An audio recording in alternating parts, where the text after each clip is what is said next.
नमस्कार, मैं रवीश कुमार। हम जिस दौर में जी रहे हैं उसमें पितृसत्ता को लगातार मिलने वाली चुनौतियां तेज होती जा रही हैं। कब कौन सी बहस किस रफ्तार से उठेगी, इस पर किसी का बस नहीं चलता। 3 तलाक को समाप्त किए जाने की बहस बेहद रोचक दौर में है।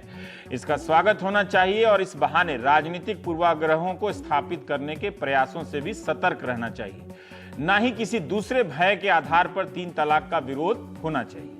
इस टॉपिक पर बहस शुरू नहीं होती है कि फैसला आ जाता है। मैं उल्टा चाहता हूं, फैसले से पहले हम दोनों पक्षों के बारे में इस तरह से बात करें जिससे समाज, धर्म और अधिकारों की लड़ाई को समझने में मदद मिले। उत्तराखंड के काशीपुर की शायरा बानो फरवरी 2016 में एक जनहित याचिका लेकर सुप्रीम कोर्ट आई कि 3 तलाक की प्रथा समाप्त हो, बल्कि इसके साथ साथ हलाला और बहुविवाह भी।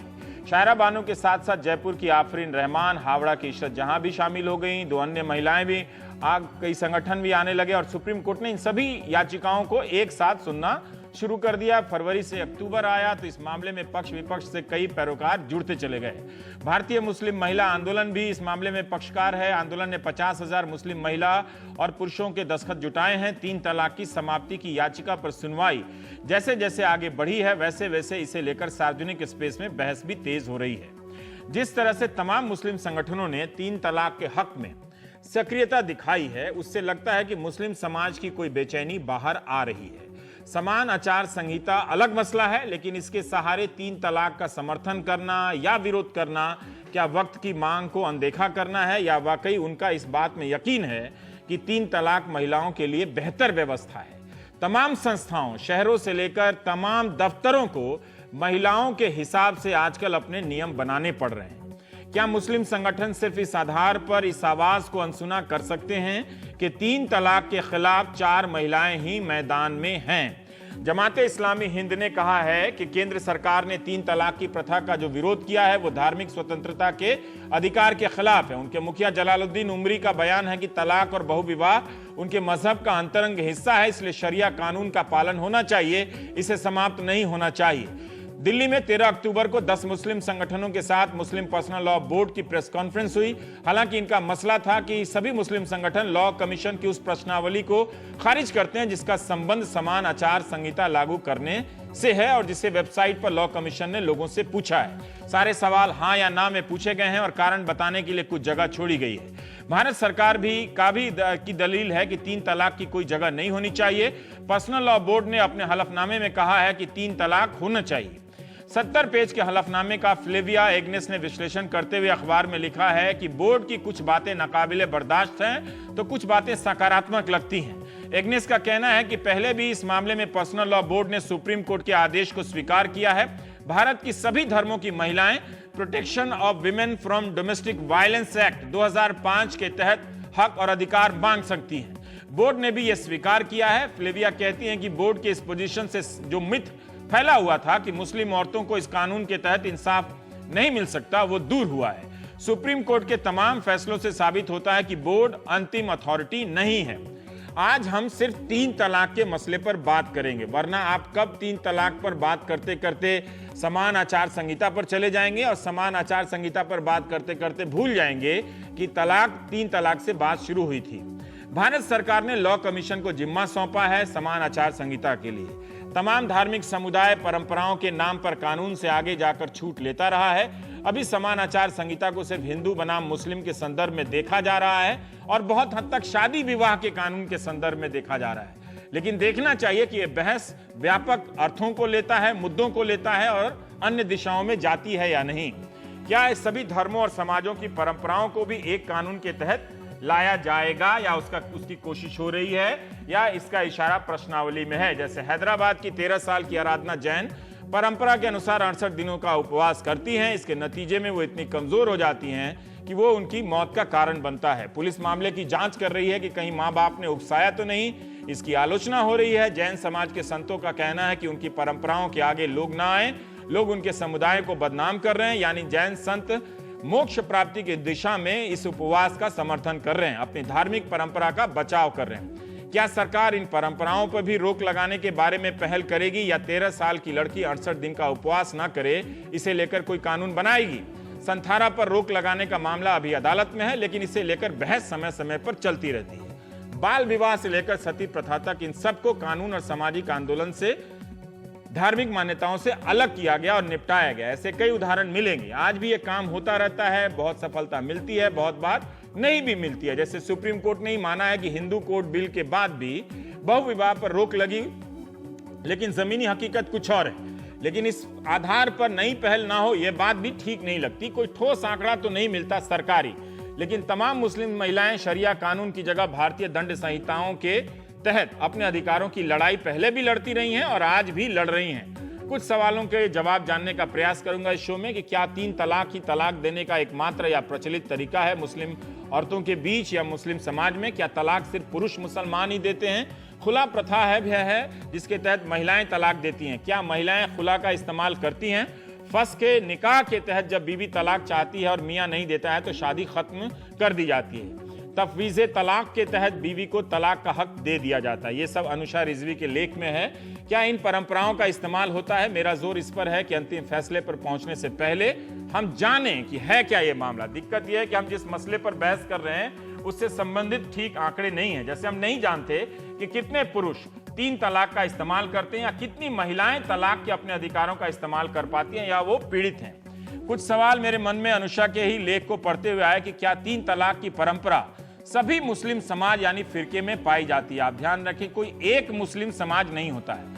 हनफी, शाफई, हम्बली और मालिकी इस्लामिक कानून के ये 4 प्रचलित स्कूल हैं। शियाओं की भी अपनी अलग व्यवस्था है। क्या सभी महिलाओं के लिए बने सेकुलर कानून मुस्लिम महिलाओं पर लागू नहीं होते हैं?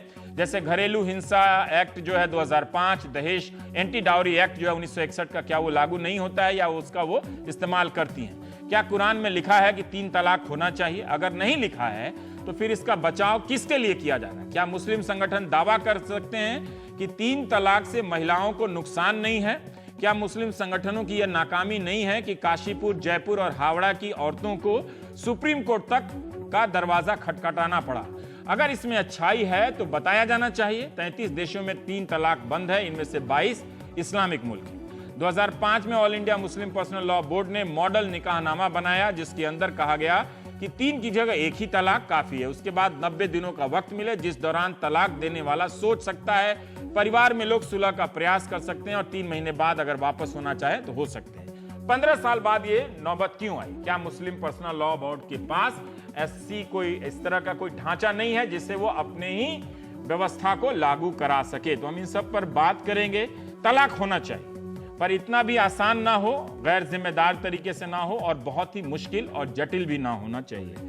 तो हमारे साथ नूर जहां हैं, आप संस्थापक सदस्य हैं भारतीय मुस्लिम महिला आंदोलन, जिसके बारे में कहा जा रहा है कि आप जैसी महिला संगठन आटे में नमक के बराबर हैं, तो नमक ही समझिए फिलहाल। असगर अली इमाम मेहंदी साहब हैं, आप सदस्य हैं मुस्लिम पर्सनल लॉ बोर्ड के, और शिबा असलम फहमी हैं, इस्लामी नारीवादी लेखिका और मुस्लिम इश्यूज़ पे लिखती रहती हैं। नूर जहां जी, मैं बुनियादी सवाल जानना चाहता हूं और मैं आप तीनों को स्पष्ट कर देना चाहता हूं कि मैं समान आचार संहिता पर आज चर्चा नहीं कर रहा हूं। 3 तलाक होना चाहिए, नहीं होना चाहिए, मैं सिर्फ इसी तक सीमित रहूंगा। तो आप तीनों में से कोई भी समान आचार संहिता के ढाल का इस्तेमाल ना करें, उसके लिए मैं अलग से बहस कर लूंगा।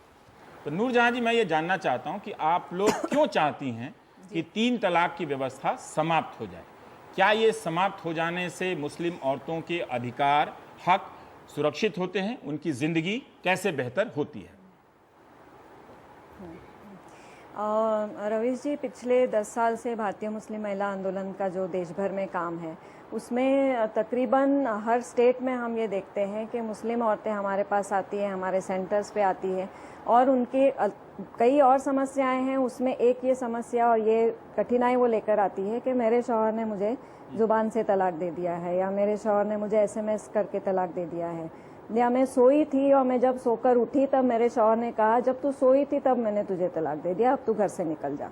तो अलग अलग तरीके हमारे सामने आए हैं जहाँ पर औरतों को यूनिलैटरली बिल्कुल उससे ना पूछा गया, ना उसे बताया गया, उसकी मौजूदगी भी वहाँ ज़रूरी नहीं समझी गई है और उसको बिल्कुल अपनी मर्जी से मनमाने तरीके से बिना कोई वजह बताए उसका शौहर उसको बहुत कन्वीनियंटली तलाक दे देता है और घर से बाहर करता है बच्चों समेत। तो ये जो तरीका है उससे ये होता है कि जब निकाह करते हैं तब निकाह कबूल करने का की जो बात है वो दोनों की तरफ से होनी चाहिए। जब दोनों कबूल है कहते हैं तब जाके वो निकाह फाइनल होता है। फिर वही निकाह तोड़ने के लिए सिर्फ एक पार्टी कैसे जिम्मेदार हो जाती है। और ये मसला पूरे देश भर के अलग अलग कोने से हमारे सामने आया है। बिल्कुल उसी वक्त इंस्टेंटली वो रिश्ता टूट जाता है जब ये औरत परेशान होकर काजी के पास या मौलाना के पास जाती है कि ऐसा तलाक हुआ है, क्या किया जाए। तो उससे ये कहा जाता है तुम्हारी ये तलाक हो गई है, बिल्कुल ये वाजिब तरीका है तलाक देने का, अब कुछ नहीं हो सकता, आपका तलाक हो गया आपके शौहर के साथ। जब वो पुलिस स्टेशन जाती है तब उसको ये बोला जाता है आपके समाज में तो ये होता है, आपके समाज में तो इसी तरह से तलाक दी जाती है, अब हम कुछ नहीं कर सकते हैं। तो क्योंकि मुस्लिम फैमिली लॉ कोडिफाई नहीं है, क्योंकि तलाक का तरीका कहीं पर विधिबद्ध नहीं किया गया है, मुस्लिम मर्दों को ये बहुत कन्वीनियंट है, बहुत आसान है कि रिश्ते में अगर वो रिश्ते से आप खुश नहीं हैं या बीवी में कोई आपको परेशानी है या परेशानी नहीं भी है, it is just so convenient कि उसको 3 बार बोलो तलाक और उसको अपने घर से निकाल दो। अब तो ये जो पूरा प्रोसेस है ये खत्म होने की ज़रूरत है। असगर अली साहब, आप बताएं कि जो नूरजहां कह रही थी कि कोई ईमेल से, कोई व्हाट्सएप से, कोई फ़ोन से, कोई सोते हुए में तलाक दे देता है, ठीक है, तो क्या ये जायज़ है? और अगर ऐसी सूचना आप तक पहुंचती है तो आप लोग क्या करते हैं? अब वो तो कह रही हैं कि मौलवी मुफ्ती के पास जाने से भी इंसाफ नहीं मिलता, पुलिस के पास जाने से भी इंसाफ नहीं मिलता, क्या आप लोग शादी को वापस कायम करा देते हैं कि नहीं, सोते में ईमेल से, व्हाट्सएप पे तलाक नहीं हो सकता?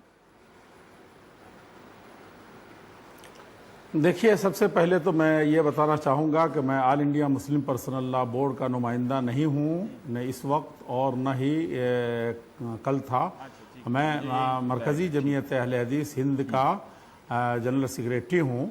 बोर्ड से ताल्लुक़ है अपना और बोर्ड के तमाम अच्छे कामों में हम शरीक भी रहते हैं, लेकिन उसकी नुमाइंदगी की हैसियत से या मेंबर के हैसियत से इस वक्त हम बात नहीं कर रहे हैं। दूसरी बात यह है कि जो बहन ने अभी फरमाया है कि तलाक को जिस आसान तरीके से उन्होंने ले लिया है और एक छवि पेश की है मुसलमान शौहरों की या मुसलमान सोसाइटी की, तो ठीक है, आप बोल लीजिए। उससे हम सहमत नहीं हैं।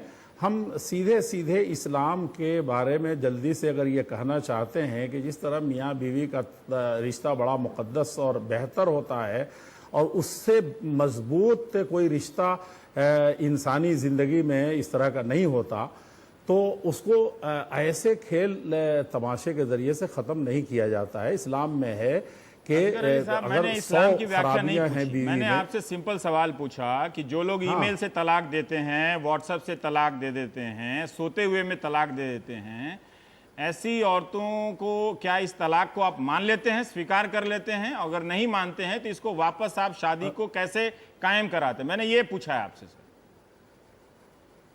देखिए, तलाक तो जिस तरीके से भी, चाहे वो बैठा करके दें या चाहे जैसे भी दें, तलाक उसने दी है, जुदाई की बात की है तो वो जुदाई की बात है। चाहे वो सो रही हो लिख करके व्हाट्सएप से तलाक हो, इतना आसान है तलाक देना? वो आसान इतना नहीं है। मैं वही बताने जा रहा था, कह रहे हैं कि आप इस्लाम का कंसेप्ट जानना नहीं चाहते हैं। मैं ये जानना चाहता हूं, क्या इस तरह से तलाक लोग लेते हैं, देते हैं तलाक? इस तरह के तलाक देना इस तरीके से, जिस तरीके से वो पुख्ता तौर पर दोनों इकट्ठा हुए थे, उसी तरीके से इस्लाम में तालीमात हैं कि उसके अंदर 100 खराबी हो तब भी एक खराबी की बुनियाद पर कुरान ने कहा कि एक अच्छाई हो तब भी बीवी बना के रखो। लेकिन अगर वो किसी भी तरीके से बेहंगम तरीके से पेश करता है, जैसे 3 तलाक दे देता है, तो उसको मुस्लिम समुदाय में जैसे अहले हदीस हैं वो नहीं मानते कि वो तलाक उसकी हो गई, हमेशा के लिए अलग हो गई। कुछ लोग ऐसा मानते हैं कि जैसे भी तलाक दे दिया वो तलाक कह दिया तो हो गया। सबसे पहले बुनियादी आप रवीश जी एक बात ये सुने और सुनवाएं कि तलाक का असल तरीका यही है कि जैसे भी दिया हो वो पढ़ती है, लेकिन उसको एक वक्त में, एक महीने में जब बीवी पाक साफ हो, मंथली कोर्स ना हो, तो उस वक्त देना है और उसी कमरे में उसी बेड पर रहना है 3 महीने तक जिसमें वो रह रही थी, दोनों रह रहे थे।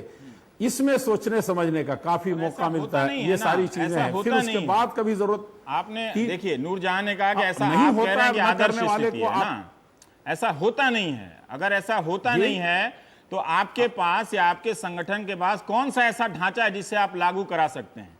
क्यों ना ये काम एक ऐसे कानून व्यवस्था को जो सौंप देना चाहिए। ढांचा तो देखिए मुल्क में, रवीश जी देखिए, ढांचा तो हमारा संविधान इतना अच्छा है, लेकिन रोज रोज लड़ाइयां हो रही हैं, रोज रोज 10 तरह की खराबियां हैं मुल्क, और आवाम अगर सही तरीके से चले तो ये जितने झगड़े हैं वो हो ही नहीं।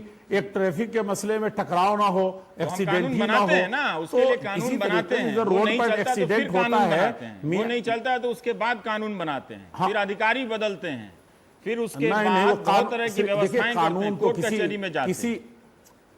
किसी नए कोर्ट कचहरी में जाते हैं, असगर अली साहब ये कोर्ट कचहरी में जाने के बाद भी समस्याएं तो रुकी नहीं कमरे है। में एक पक्ष सोया हुआ है, दूसरा पक्ष उसको तलाक बोल दे, सुना या नहीं सुना तलाक हो गया। औरत का हक कहां गया? तो अगर उसने दिया है, औरत का हक है। औरत भी अगर मर्द नहीं है और वो उसको अब तक की जिंदगी में जो तजर्बा हुआ है तो वो खुला ले लेती है। दोनों को हक ये दिया गया है। लेकिन इसका जैसे आप धड़ल्ले से कह रहे हैं कि सोई है, उसके पहले वो न पागल है न ये है, वो इस दिवाजी जिंदगी में जिसको दुल्हन बना के लाए, ऐसे ही नहीं, ऐसे ही नहीं, वैसा नहीं होता जैसा कि आप फरमा रहे हैं कि जो आया ऐसे कह दिया हो गया। अब 3 तलाक से लेकर के आप असल तलाक के नाजायज होने ही का एक दूसरा शोशा जब छोड़ा जाएगा तो ये तो और ज्यादा बलंदर हो जाएगा।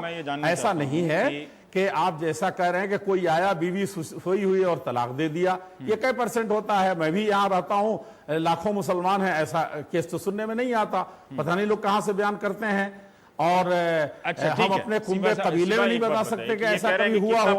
तो देखिए इस दिवाजी जिंदगी में जब बार बार शुरू होता है तो इस तरह की चीज वो देता है, जब दे दिया तो वो होता है। अब आप रुकिए, अब आप रुकिए, अब आप शिवा जी से पूछ रहे हैं, ये कह रहे हैं कितने प्रतिशत में होता है। सवाल उसका नहीं है मेरे नजर से।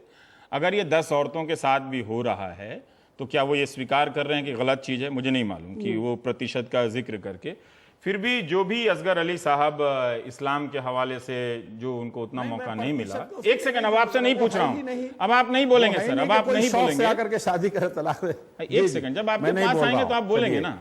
तो मैं ये जानना चाहता हूं कि ये कह रहे हैं कि संविधान का भी हवाला दिया कि बहुत सारी चीजें कानून बनने के बाद नहीं लागू हो पाती हैं, ठीक है।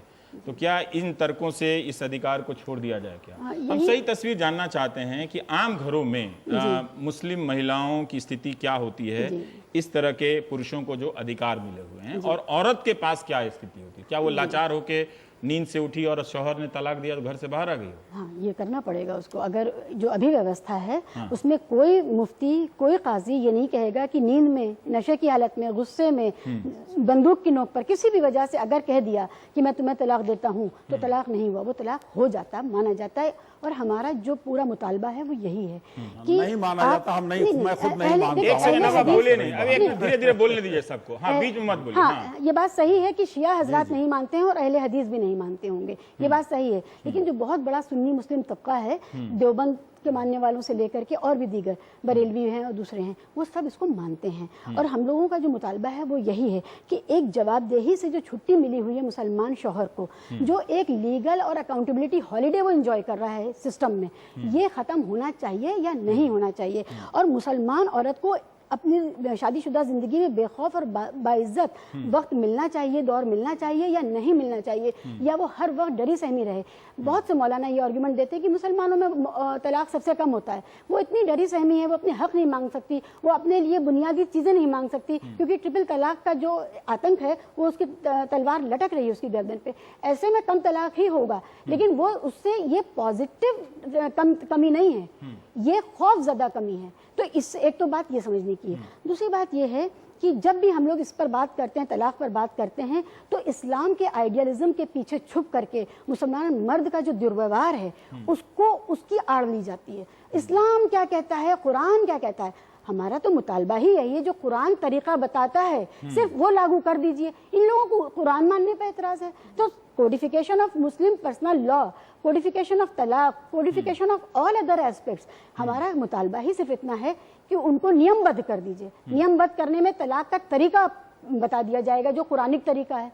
इनको कुरानिक तरीके से आप ये एतराज कह है। रहे हैं कि कुरान में कुछ और है जी, और जो व्यवस्थाएं जी, मर्द इस्तेमाल कर जी, रहे जी, हैं वो कुछ और है। आप जी, ये वो कह रहे हैं, दोनों में परंपरा अंतर है। तलाक बिद्दत यानी कि सबसे खराब, सबसे बुरा जिसको कहा गया है वो तलाक बिद्दत है, जिसकी हम मुखालफत कर रहे हैं। जो तलाक कुरान में प्रिस्क्राइब्ड है हम उसको लाना चाह रहे हैं, इनको कुरान के लाने पर एतराज है। तो ये बात समझने की है कि ये पुरुषवाद की और पितृसत्ता की, महिला अधिकारों के साथ जंग है। ये इस्लाम और महिला की जंग नहीं है, ये आरएसएस और इस्लाम की जंग नहीं है, ये सेकुलरिज्म और इस्लाम की जंग नहीं है, ये पितृसत्ता और महिला अधिकारों की बात है। और जो इस्लाम उसको देता है वही हम मान रहे हैं। आपको लगता है कि ये कम लोगों की आवाज है? जैसे जमात इस्लामी हिंद का मैं प्रेस रिलीज देख रहा था तो उसमें लिखा है कि आटे में नमक के बराबर कुछ महिलाएं जो दुकान चलाती रहती हैं। एक गुजारिश मुझे आपसे है कि जब भी हम इस बारे में बात करते हैं, मुसलमान महिलाएं तो होती हैं, लेकिन वो मुसलमान मर्द जो हमारी आवाज में आवाज मिला रहे हैं और बहुत काबिल पढ़े लिखे एक्सपर्ट्स हैं, वो नहीं होते। आप प्रोफेसर ताहिर महमूद जैसे लोगों को लाइए, आप आरिफ मोहम्मद खान जैसे लोगों को लाइए, आप जावेद आनंद जैसे लोगों को लाइए, जो लगातार हर तरह की मुस्लिम कौम के लिए लड़ाइयां लड़ रहे हैं, पॉजिटिव बातें कर रहे हैं, जानकार हैं, एक्सपर्ट्स हैं। ठीक है, वो 8 साल मदरसे में बैठ के कुरान को रटना सीख के नहीं आए हैं, सिर्फ वो इस्लामिक स्टडीज के स्कॉलर हैं, वो पर्सनल लॉ के स्कॉलर्स हैं। ठीक है, उनको भी लाइए, तब ये पता चलेगा ये आटे में नमक नहीं है, ये लूजर्स हैं, ये हारती हुई लड़ाई लड़ रहे हैं। लेकिन क्योंकि ये पर्सनल लॉ बोर्ड हारती हुई लड़ाई लड़ रहा है। मैं एक बुनियादी सवाल मैं जानना चाहता हूं कि मान लीजिए कि जो मुस्लिम पर्सनल लॉ बोर्ड की बात हो रही है, अगर कोई मुसलमान औरत उसके साथ नाइंसाफ़ी होती है, तो अगर वो किसी गांव में है, किसी कस्बे में है, तो मुस्लिम पर्सनल लॉ बोर्ड का क्या ढांचा है जिसके पास जाकर वो इंसाफ मांग सकती है? क्या तरीका है? मैं ये बहुत बेसिक सवाल पूछ रहा हूँ, लेकिन मैं बाकी दर्शकों के लिए मुस्लिम पर्सनल लॉ बोर्ड का बाज़ाब्ता आधिकारिक तौर पे कोई ढांचा नहीं है। जो पंचायत है बिरादरी की, वो मसला हल करती है। आपको इमराना भी केस याद होगा, गुड़िया केस भी याद होगा, बिरादरी पंचायत बैठी थी। उसके अलावा जो शहर में जो कस्बा है, शहर है, उसमें जो कजियाहत है, काजी कोर्ट्स हैं, वहां वो जाती है। वहां पर उसको इंसाफ मिल भी सकता है, नहीं भी मिल सकता है। जो पक्ष भारी होता है पैसे से, ताकत से, सामाजिक पृष्ठभूमि से और राजनीतिक तौर पे, वो उसको न्याय मिलेगा या उसके पक्ष में फैसला होगा। क्या ये काजी कोर्ट हर जगह है? ना, हर जगह नहीं है। बिरादरी पंचायतें हैं, बिरादरी पंचायत, हाँ, क्योंकि बिरादरियां हैं, जात पंचायत है, बिरादरी पंचायत है, तो वो जनरली होती हैं। और बिरादरी पंचायतों में जो लोकल ट्रेडिशन है वो हिंदू मुस्लिम ट्रेडिशन का मिक्स होता है, उस हिसाब से फैसला आता है। और ये उसका सबसे बड़ा उदाहरण गुड़िया का केस है, इमराना का केस है। तो कोई व्यवस्था है नहीं all India Muslim personal law board की, ऑल इंडिया लेवल पर कोई व्यवस्था नहीं है इंसाफ दिलाने की।